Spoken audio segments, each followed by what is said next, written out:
Welcome to this deep dive into one of Southeast Asia's most ambitious and yet increasingly questioned security concepts, the Zone of Peace, Freedom and Neutrality, or ZOPFAN. Announced in 1971, Zofan aimed to keep Southeast Asia free from the influence and conflicts of superpowers during the Cold War. However, in today's geopolitical landscape, with US-China rivalry intensifying and regional dynamics shifting rapidly, many analysts argue that Zofan's relevance and acceptance are waning. In this video, we will explore the origins of Zofan, why it was embraced, the challenges it faces today, and what legacy it leaves behind for ASEAN and the wider region. By the end, you will understand why Zofan is not just a historic relic, but a concept at a crossroad, and what that means for Southeast Asia's future. To understand Zofan, we must rewind to the early 1970s. The Cold War was at its peak. Southeast Asia was a battleground. The Vietnam War raged on, and communist insurgencies threatened several countries. ASEAN was newly formed, and its founding members faced the daunting challenge of safeguarding their sovereignty amid competing superpowers. Zofan was introduced as a collective declaration to establish Southeast Asia as a zone of peace, freedom, and neutrality. This meant no foreign military bases. Cambodia shall not authorize any foreign military base on this territory.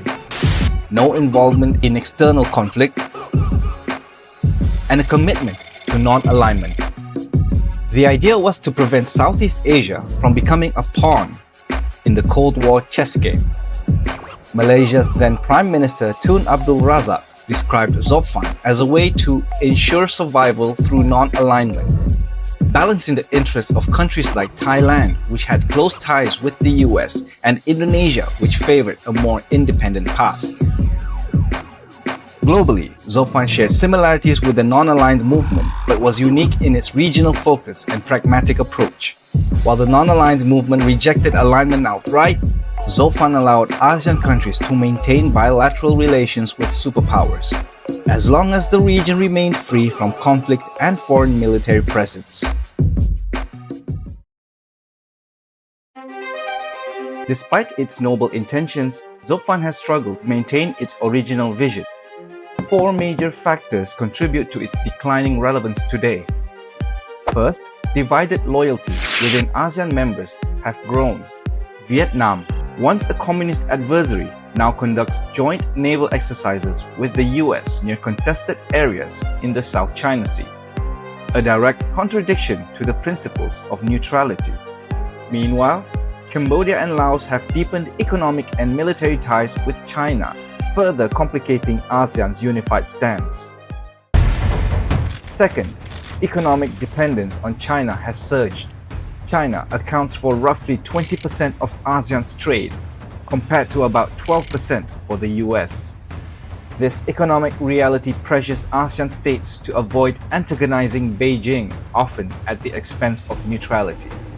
Malaysia's Prime Minister Anwar Ibrahim recently acknowledged this delicate balancing act, stating that ASEAN cannot afford to alienate China.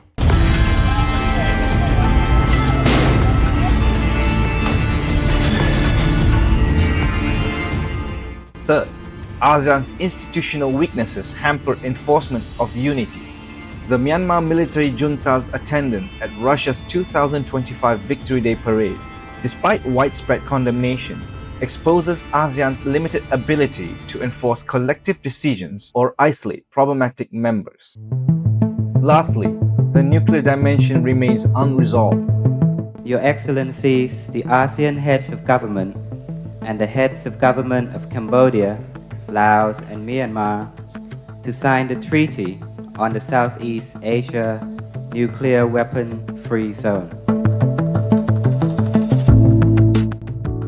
The Southeast Asia Nuclear Weapon-Free Zone Treaty, a key Zofan-related agreement, has existed since 1995. However, major nuclear powers like the US, China, and Russia have refused to sign its protocol, citing security concern.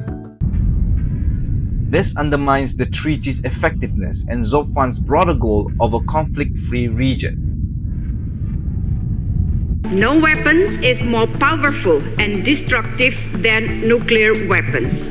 And with nuclear weapons, we are only one miscalculation away from apocalypse and global catastrophe. Therefore, we must keep Southeast Asia as a region free of nuclear weapons.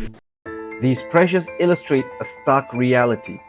While Zofan envisioned a united and neutral Southeast Asia, today's geopolitical and economic forces pull ASEAN members in divergent directions.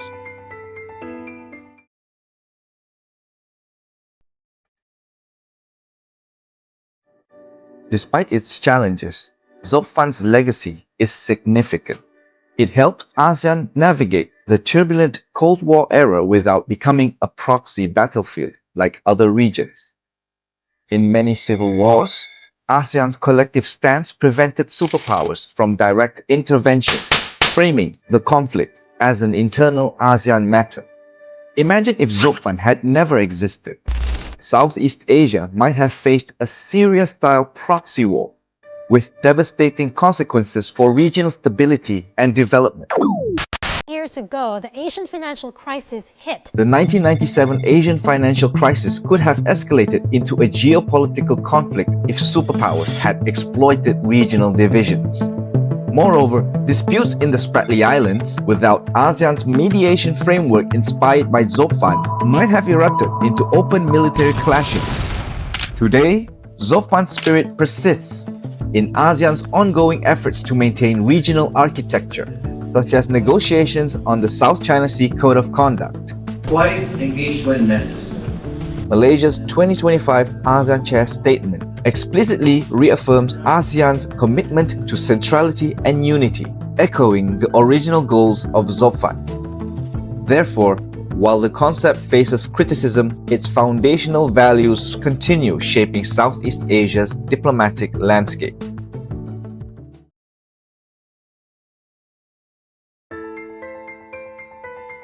In conclusion, Zofan is at a crossroads. Its original vision of excluding external powers from Southeast Asia is increasingly challenged by the realities of great power competition, economic interdependence, and internal ASEAN divisions. However, Zofan is not obsolete. It needs to evolve. ASEAN's true test is whether it can transform neutrality from a passive stance of exclusion to an active strategy of unity and resilience. If successful, Zofan's legacy will endure as a living framework guiding Southeast Asia through the complexities of the 21st century.